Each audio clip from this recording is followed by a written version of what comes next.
turning pain to gain. Yes. Turning pain to gain is and very very broad. It's one of the turning pain to gain is personal to some extent. Okay. Na survive air accident, air crash. Recently, 2020, she survived a very bad accident, 21 injuries, 18 bones broken, Nani ICU for 9 days in Kenya, 21 days in the UK.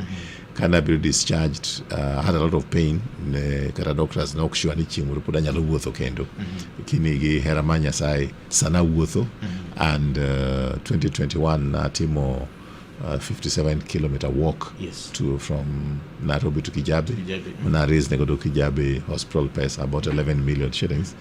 Kuro na decide ni atimo this fundraising mondo wakit computers to get internet connectivity.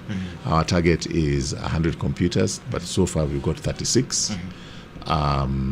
35 actually given by Omiwagi Safaricom. Okay. The one internet connectivity, Omiwagi Safaricom, and then we install the new satellite Starlink. Okay.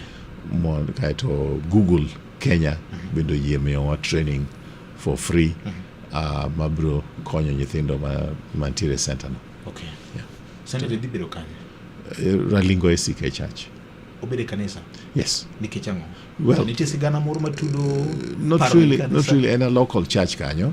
Ralingo ICT Church, and Ralingo ICT Church and community center. Okay. Kapo community center no oger, wabru tugi Kanise. Okay. After, well, as the project grows, then we will go loge Kanise kitogi outside in a special building. Give me wachake kama no any buildings mangeny. Koro kichako project ni nyaki kuongi building is somehow wasteful and malore kadagi experience masebedo godo kidhi piny machalo Canada and sometimes Europe. You don't need Kanise, like in Canada, you don't need Kanise samoro en majo county council. Koro kinyi sa achiel jo Catholic lemo kanyo. Gitieko ne 8 kaeto jo Anglican lemo. Gitieko ne koro jo Baptist. Karomo sa abiriyo jo Pentecost. Kanise radi achiel. Kaeto karomo during the week to en community center maji puonjere computer, plumbing, other skills, So Kanise kalure gi katamna missionaries kano biro. Ni Kanise kanye mane school chakre. Lemo to ipunjiri how to read and write. How to read and write does not make you more godly. And skills ma konyi manyalo konyi rao pa chike nyalo konyi ngema nyalo teach and so forth. Koro the reason mumi wachake Kanise en mission mar Kanise mondo okony oganda mondo okony jogweng.